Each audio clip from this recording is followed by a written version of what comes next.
Today's story is about a country people increasingly describe as a nation where the sun is setting. That country is the United Kingdom. Once, Britain ruled nearly a quarter of the world's landmass and was known as the empire on which the sun never set. But today, Britain faces something very different: a relative decline in economic status and a visible deterioration in living standards. According to IMF data, Britain has slipped to 6th place in global GDP rankings. Its nominal GDP remains large, but it has been overtaken by India, a country that stood far below it just over a decade ago. And the gap is expected to widen further. What matters most is this: Britain did not suddenly collapse.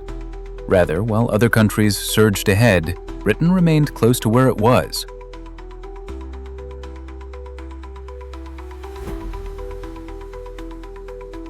The real issue is not rankings, it's how life actually feels. In recent years, Britain has experienced stagnant growth, soaring prices, and wages that failed to keep up. In the autumn of 2022, inflation in the UK peaked at over 11%, the highest level in decades.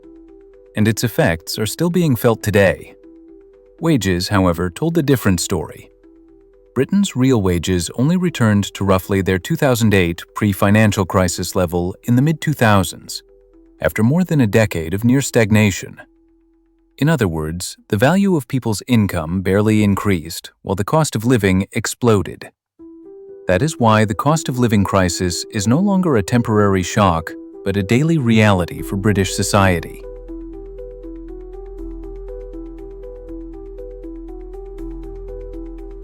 At this point, Britain's economy can be summed up in one sentence: people are working more, but the economy is barely growing.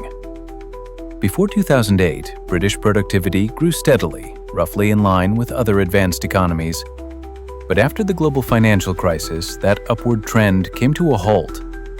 During the same period, the United States and Germany invested heavily in automation, software, and advanced manufacturing. Britain, by contrast, focused overwhelmingly on finance and services. The result was an economy where jobs increased, but wages did not. This phenomenon is officially recognized by the UK's Office of National Statistics as the productivity puzzle.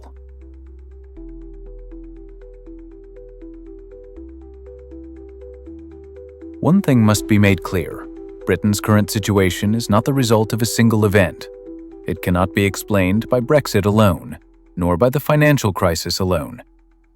Britain gradually lost competitiveness over decades, and today, all of those weaknesses are emerging at once.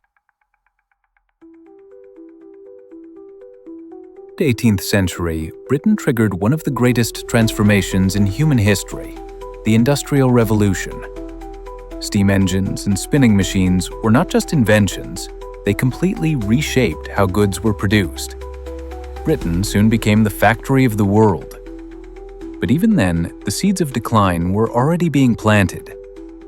Industrialization did not remain exclusive to Britain. Other countries followed. The United States, in particular, kept moving to the next stage. It developed new industries continuously and advanced again while others were still catching up. Britain, however, was slower to adapt. The belief that we were the original pioneers made it less urgent to prepare for what came next. Education reflected this mindset. Elite British institutions prioritized classical studies like Latin and Greek, while science and engineering were treated as secondary fields. Meanwhile, the US and Germany produced engineers and scientists at scale, rapidly strengthening their industrial competitiveness. After 2 world wars, much of Europe lay in ruins. Britain's infrastructure, by comparison, remained relatively intact, giving it a strong starting position. But this advantage created a dangerous illusion. Post-war recovery occurred not because Britain was superior, but because other countries had been devastated. Britain mistook this temporary advantage for lasting strength and failed to prepare for the future, once again.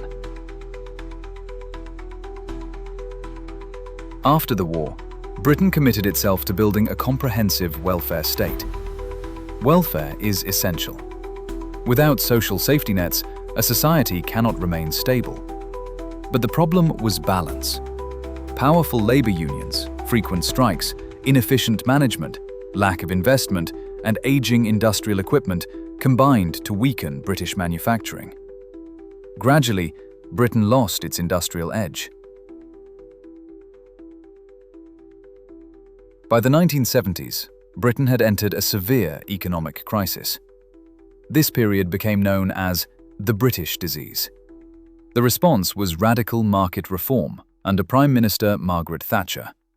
State industries were privatized, regulations loosened, labor unions weakened, and government spending reduced. The pain was real, but Britain eventually stabilized. Financial deregulation helped revive London as a global financial hub.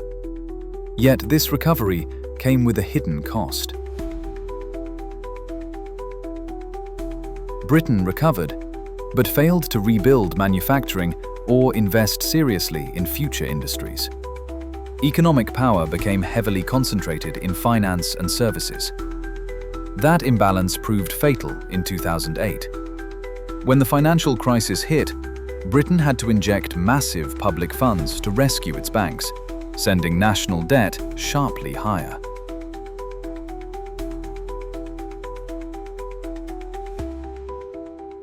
Britain did have one last major opportunity: North Sea oil.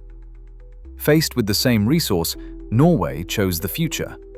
Britain chose the present. Norway invested most oil revenues into a sovereign wealth fund, now one of the largest in the world.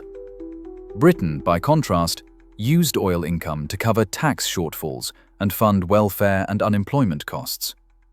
Put simply, Norway lived off the interest. Britain spent the principal.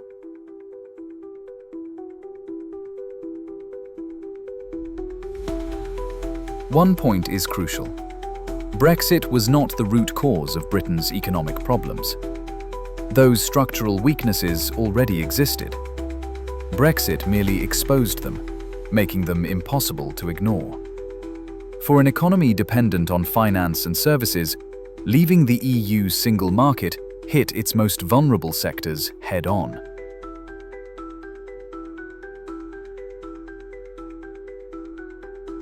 Britain struggled in the 1970s as well.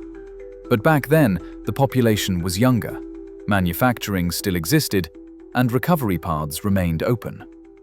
Today, Britain is different. Manufacturing has weakened, debt has risen, infrastructure is aging, and young talent is leaving. Britain's greatest problem is not that it has become poorer, but that it cannot agree on what comes next.